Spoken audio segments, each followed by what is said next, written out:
श्री कृष्ण और शिकारी, संत की कथा जो हर इंसान नहीं जानता है। श्री कृष्ण जी बताते हैं प्रेम भाव और विश्वास के बारे में जो भगवान के प्रति कितनी होनी चाहिए। ये पूरा वीडियो देखेंगे तो समझ जाएंगे।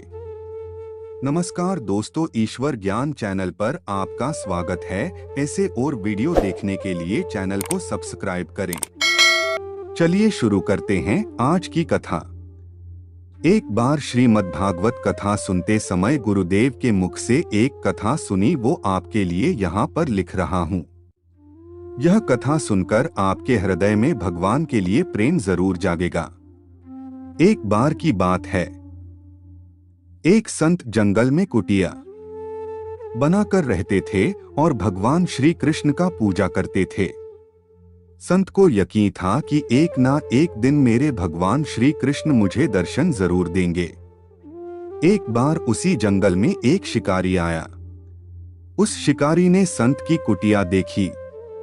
वह कुटिया में गया और उसने संत को प्रणाम किया और पूछा कि आप कौन हैं और आप यहाँ क्या कर रहे हैं।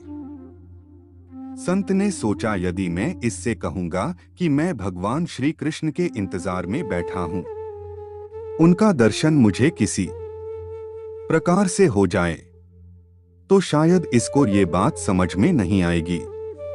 संत ने दूसरा उपाय सोचा। संत ने शिकारी से पूछा, भैया पहले आप बताओ कि आप कौन हो और यहाँ किस लिए आते हो। उस व्यक्ति ने कहा कि मैं एक शिकारी हूं और यहाँ शिकार के लिए आया हूं। संत ने तुरंत उसी की भाषा में कहा, मैं भी एक शिकारी हूं और अपने शिकार के लिए यहाँ आया हूं।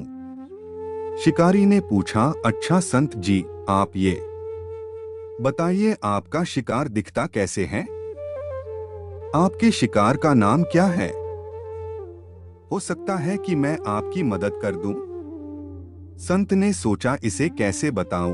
फिर भी संत कहते हैं, मेरे शिकार का नाम है। वो दिखने में बहुत ही सुंदर है। सांवरा रंग है। उसके सिर पर मोर मुकुट है। हाथों में बंसी है। ऐसा कहकर संत जी रोने लगे। शिकारी बोला, संत जी आप रोते क्यों हो?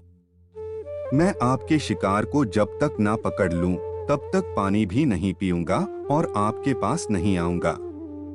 अब वह शिकारी घने जंगल के अंदर चला गया और जाल बिछाकर एक पेड़ पर बैठ गया। यहाँ पर इंतजार करने लगा। भूखा प्यासा बैठा हुआ है। एक दिन बीत गया, दूसरा दिन भी बीत गया और फिर तीसरा दिन। भूखे प्यासे शिकारी को नींद भी आने लगा। श्री कृष्ण जी को उन पर दया आ गई। भगवान उसके भाव पर खुश हो गए। भगवान श्री कृष्ण धीरे धीरे स्वर से बांसुरी बजाते आए और उस जाल में खुद फंस गए। जैसे ही शिकारी को फंसे हुए शिकार का अनुभव हुआ तो तुरंत नींद से उठा और उस सांवरे भगवान को देखा। जैसा संत ने बताया था उनका रूप वैसा ही था। वह अब जोर जोर से चिल्लाने लगा, मिल गया, मिल गया, शिकार मिल गया।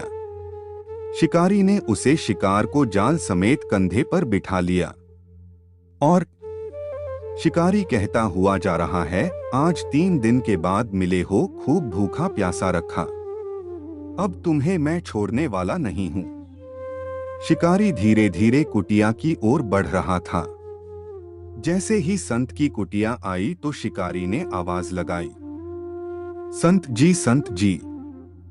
संत ने तुरंत दरवाजा खोले और संत शिकारी के कंधे पर भगवान श्री कृष्ण को जाल में फंसा देख रहे हैं। भगवान श्री कृष्ण जाल में फंसे हुए धीरे धीरे मुस्कुरा रहे हैं। शिकारी ने कहा, आपका शिकार लाया हूं, मुश्किल से मिले हैं। संत के आज होश उड़ गए। संत शिकारी के चरणों में गिर पड़े और संत जी जोर जोर से रोने लगे। और संत जी कहने लगेंगे, मैंने आज तक आपको पाने के लिए अनेक प्रयास किए हैं प्रभु, लेकिन आज आप मुझे इस शिकारी के कारण मिले हो। श्री कृष्ण जी बोले, इस शिकारी का प्रेम तुमसे ज्यादा है। इसका भाव तुम्हारे भाव से ज्यादा है, इसका विश्वास तुम्हारे विश्वास से ज्यादा है। इसलिए आज जब 3 दिन बीत गए तो मैं आए बिना नहीं रह पाया। मैं तो अपने भक्तों के अधीन हूँ और आपकी भक्ति भी कम नहीं है संत जी। आपके दर्शनों के फल से मैं इसे 3 ही दिन में प्राप्त हो गया। इस तरह से ने श्री कृष्ण दर्शन दिया और फिर वहां से भगवान चले गए। दोस्तों, आज के लिए इतना ही। ये वीडियो पूरा देखने के लिए धन्यवाद। उम्मीद करता हूं कि ये वीडियो आपको पसंद आई होगी। आखिरी बार वीडियो को लाइक करें, चैनल को सब्सक्राइब करें।